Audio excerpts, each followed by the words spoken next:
remember I was the editor of Amiga Format first, and I was the end editor of it. So I was um, maintaining the downward trajectory of Amiga Format, trying to keep it active and all the rest of it.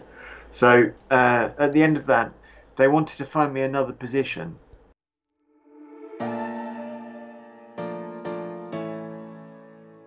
So how did you manage to end up as the editor of 3D World? 23 or 4, I guess. I was working for HB Marketing, which was the #1 distributor of Amiga software in the UK in terms of serious software, not just games. I don't think we did games at all. And I became the buyer of that company, and then I moved on to a different company, Micropace, which is an American company that's set up in the UK, basically as a competition to HB Marketing. And I moved there, um, and I was doing buying and technical support for them.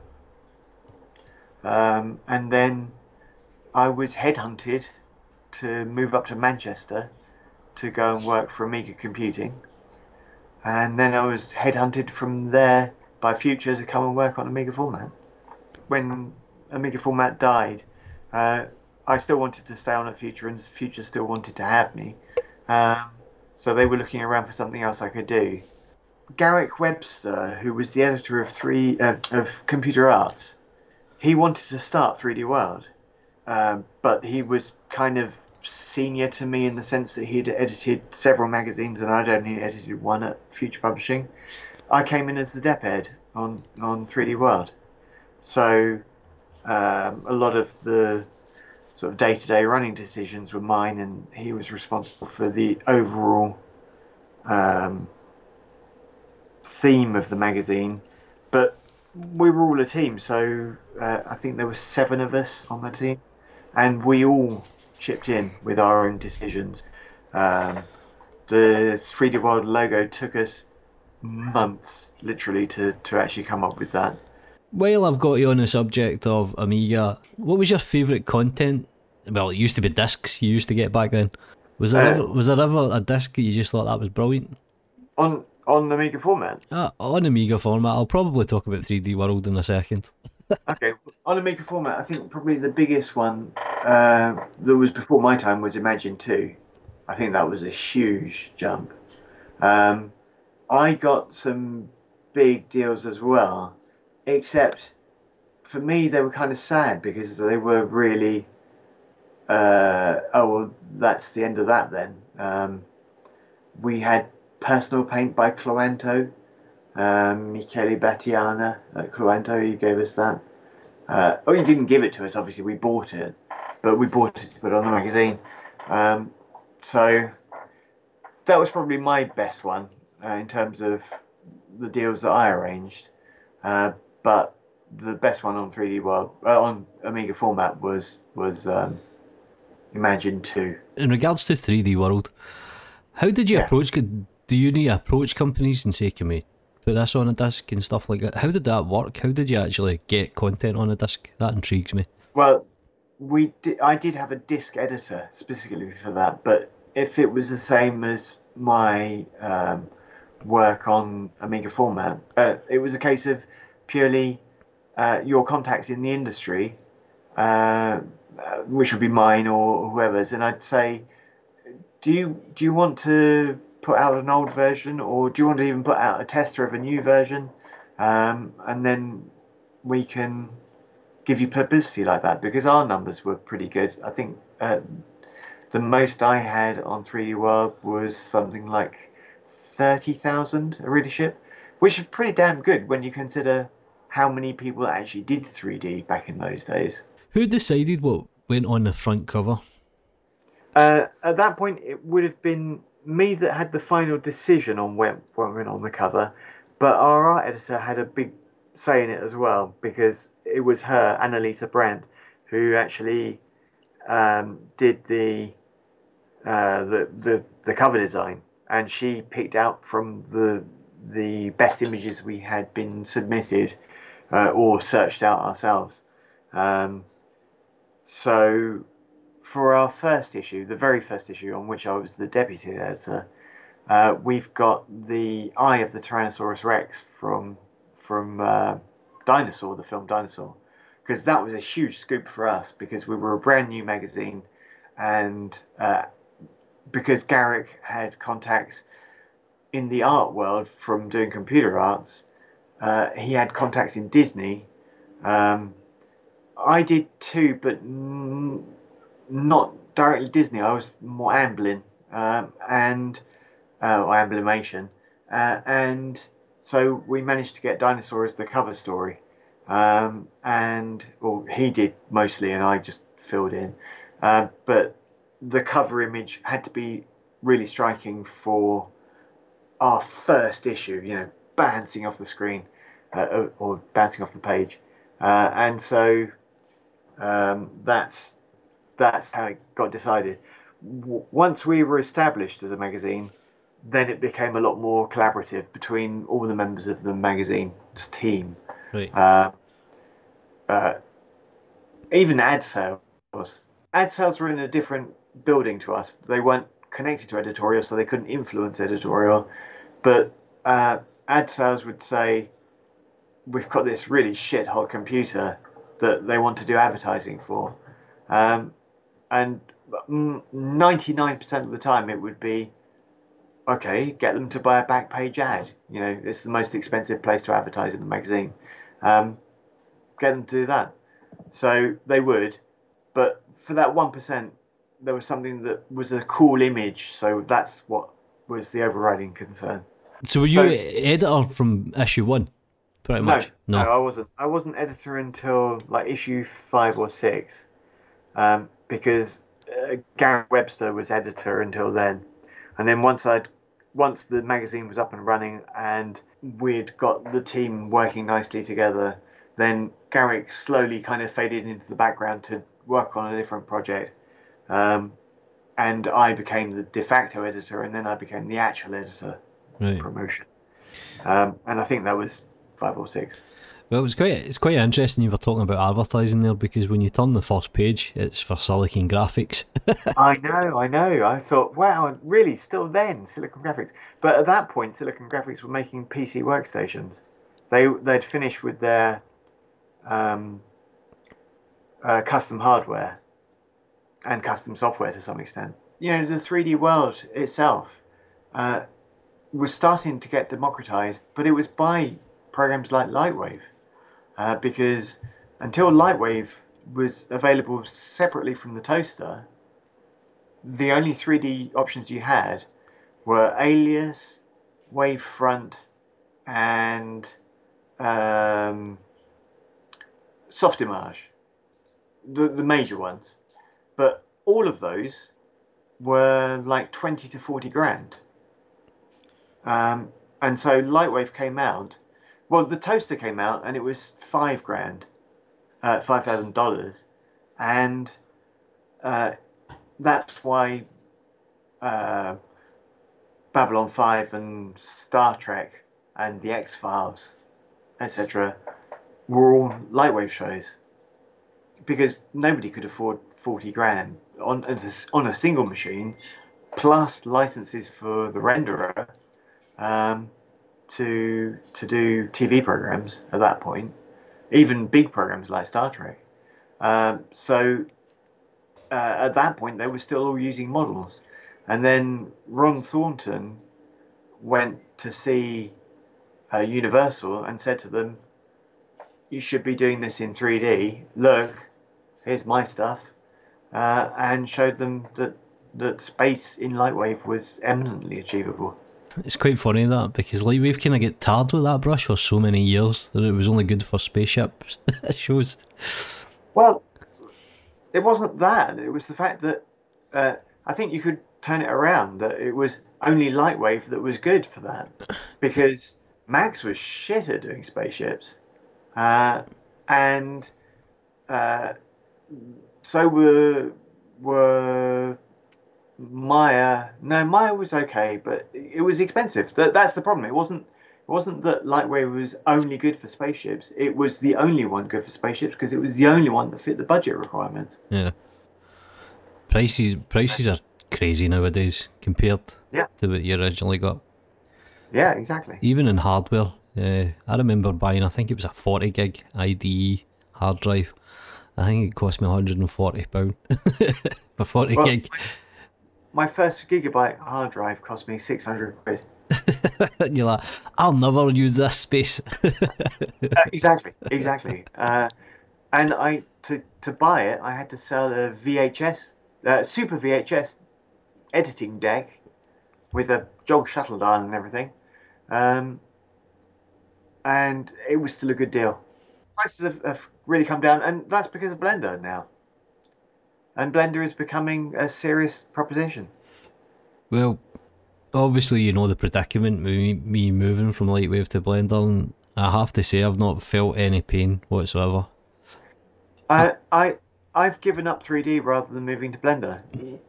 Not to move to Blender, but because 3D is less important in my life now. I've got other things that I need to get on with, like teaching and driving lessons and playing the guitar. So I'm fine on looking in. If Lightwave resurges, then I would get back into it. If someone wanted to give me a job doing the documentation again, I would be very happy to do that. Giving my thoughts on the direction we should be following, I'd be very happy to do that. But until then, I've got to concentrate on other things. So I've got Blender installed, and I do doodle in it occasionally, and I do love being able to lock to a direction just by hitting X, just to move things only in the X direction, or whatever. You know, lots of different things like that. But Lightwave is my muscle memory. Yeah, You know, it's a bit like Affinity. Have you got the Affinity suite? I don't know. Oh yeah. Photo and Photo. I've got all three of them. I've got Designer as well. Yeah, I've got all three of them, and I use them very occasionally. But most of the time, I'm still using CS5 because I know inside out. I'm the same as actually. I can get by with Affinity, but Yeah, I still prefer sitting in Photoshop for some reason. yeah. And it probably is a lot to do with muscle memory. It just seems like one really big advert for Lightwave at the moment, especially on this next page. I don't know if it's because Lightwave was so prominent at the time, so obviously that's what It really was. It really was, and it was in its heyday, if you like, because at 6.5, Maya has gone, oh fuck, what's going on there, and really dropped their price. Max has never dropped its price. It's more expensive today than it ever has been. Especially if you go with Autodesk Flex. Exactly. But if you're only using Max, it's more expensive than it's ever been. But now you've got the whole suite, even though they're not really a suite because they don't talk to each other or anything. Still, Max is still its own thing, and Maya is still its own thing, and XSI has obviously been dropped completely, which is such a shame. But yeah, at this point in 3D World, Lightwave was a big deal. Also, don't forget, at this point, Autodesk didn't own everything. Yeah, that's true. Cinema 4D was on PC at this point, definitely on PC. It was like at version 6 or 7 now, I think. And you still had new applications like MRP and stuff like that. Who's ever heard of that now? I don't think I've ever heard of that at all, actually. It was a really good modelling package. It was different. It was very different. A lot of tools have died when you think about it, even Messiah and stuff like that. Oh, well, Messiah died. That died quite a while ago. But then, of course, that was dependent on Lightwave, really. For its Render engine. its name recognition came because of Lightwave. So I'm going through the exhibition. Yeah, there's terrible pictures, isn't there? I'm looking at Ed 209. Submitted, Yeah, I'm just looking at that as well. submitted by James Busby. I'll need to phone him. Yeah. So James Busby using Lightwave. Well, I think James started off with Lightwave. Yeah. Aye. Now he runs 1024, one of the best scanning companies in the UK. There was a lot of content back then, when you think about Yeah. it. Or there was more to write home about, let's put it that way. Now look there also on that first page double spread of news, on that spread of news, you've got 3D Festival over on the right hand side. Yeah? 3D Festival was a 3D festival in Denmark run by a guy called Jimmy Olsen. And he gave me a job after 3D World to go and work on the festivals and stuff. So I was commuting to Copenhagen and Malmö in Sweden. Copenhagen was where the festival took place, but Malmö is where the offices were. And so I did that for a couple of years. But then the festival market, even by then, SIGGRAPH was fantastic. To go to SIGGRAPH in 2001 and like even up to here was great, but you could see it was shrinking because the web was coming on, you know, and people were doing stuff online. 422 uses Inkworks. I don't remember Inkworks. I have a T-shirt for Inkworks, which was 2D or not 2D. It was basically an animation package that you could use for toon rendering, but also just like pencil renders. But it was actually a 3D package. So it predates Blender's version of it by a long way. Did you ever feel that you were padding it out at any time? Did you ever think we need to fill these pages? Oh yeah, always. There's always a conflict between advertising and editorial. You don't want to turn over too many pages to advertising, but equally, if not enough ads have been sold for that issue, you have to fill them with other things. Amiga Format was the same as well, to the point of which I did a review of a printer that I'd gone out and bought because I needed a printer just to fill up 2 pages. It wasn't a new printer. I bought it new, but it wasn't a new printer, if you see what I mean. So it was purely just to fill up a couple of pages. But that's always the way. I mean, 3D World's still going at the moment. It's been a while since I bought a magazine, you know that? Yeah. No, well, and it's on the web now, more than anything. Is it still Future Publishing or own Yeah, it? yeah, of course. Yeah, it still is. Sorry, I'd say of course, but it's not been sold on to anyone else. Right. And now the next spread, the 3233, Richard Baisley, he's a very cool guy. He's a great artist anyway, but he also wants to do more 3D stuff. And I think it was Richard Baisley who did The Iron Giant. He is the one who did the 3D for The Iron Giant, and also for Captain Hook in Treasure Planet. Oh, I have to tell you about one of my cover stories. I did a cover story for Aardman, and it was because they're famous for not using 3D. They're famous for using plasticine, etc. Claymotion. But this was the first film where they were using 3D in it, and it was the one with the chicken who's on the road, Chicken Run. Chicken Run. And so I did a cover story on Chicken Run, and we did. It's a 6-page spread talking up what they've done, and this wasn't filler particularly in the sense that we were talking to them about the film and all the rest of it. So it kind of became a review of the film as much as anything, without having seen it. And when the film actually came out, the 3D they used in Chicken Run is a flock of geese flying off in the distance. It's literally the kind of M's in the sky. What a waste of time. Never mind. On the next spread, 62, Shelley Page is a fantastic woman. She is the European representative, or she was the European representative for DreamWorks. And she is responsible single-handedly for really bringing on students. Her entire job consists of going around universities and art schools around Europe, around the world, and going, ooh, they're going to be good next generation 3D artists, and pushing them forward.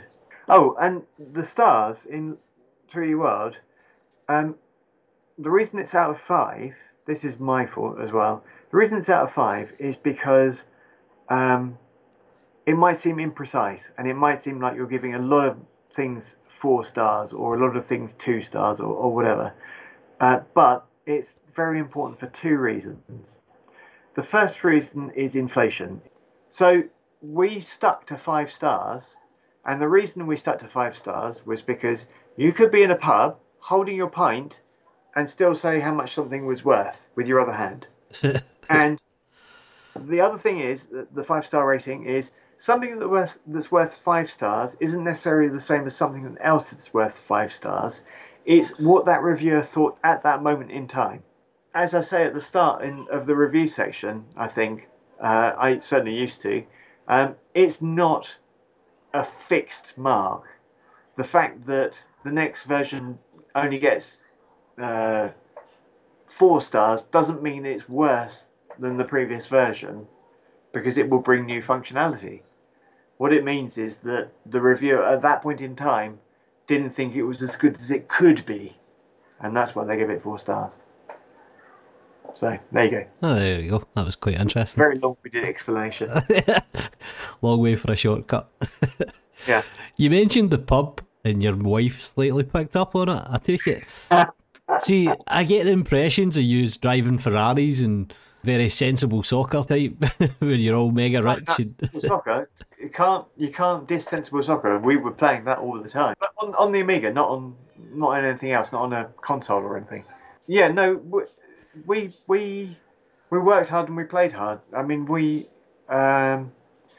did some of our planning meetings in the pub around pints when we had a good issue. And I was flush with my bonus for future. We always got a bonus every 6 months, depending on the sales of the magazines, and it was overall rather than out of individual magazines. So Future Publishing was always a young company, and Ted Talks. Yeah. He was the co-founder of Future, and he went off to the States. And he ran Future Publishing US for a time, and then when that kind of fizzled out, he started TED. Right, that was a good start. Yeah, and so yeah, we hung around a lot. It was a young crowd as well, so all young journalists and stuff. I love the way you can just phone up the companies. Like, here's my phone number. Call it Alex Tempest. Here's my extension. Yeah. Imagine trying to get hold of a company nowadays. The telephone number, say the Aardvark Swift one on page 88. Telephone number, fax number, email address. So it's not even, email address is not even the most important. Notice 3DS Max is written the way it is. We had a big old ding dong with discrete over the, because if you look in a previous issue or a previous issue to that, you might see it listed as 3D Studio Max, but with the D small and the S big and Max big, or Max all in caps, and then it was 3 capital D lowercase s Studio Max, but still with the Max all in capitals and stuff like that. And eventually they finally decided to settle on 3DS Max. But that was because it kept changing, and we kept having to change it in the magazine to keep up with it. So it seemed like there were pages going to print, and we go, fuck, no, it's not 3D Studio Max anymore, it's 3DS Max. So we have to record the magazine from print. Right, anyway, Ben, I'm going to finish this up because you sound like a busy man. Yeah, but it's nice talking about this. It's stuff that I haven't thought about for a long time, and it's stuff that nobody knows.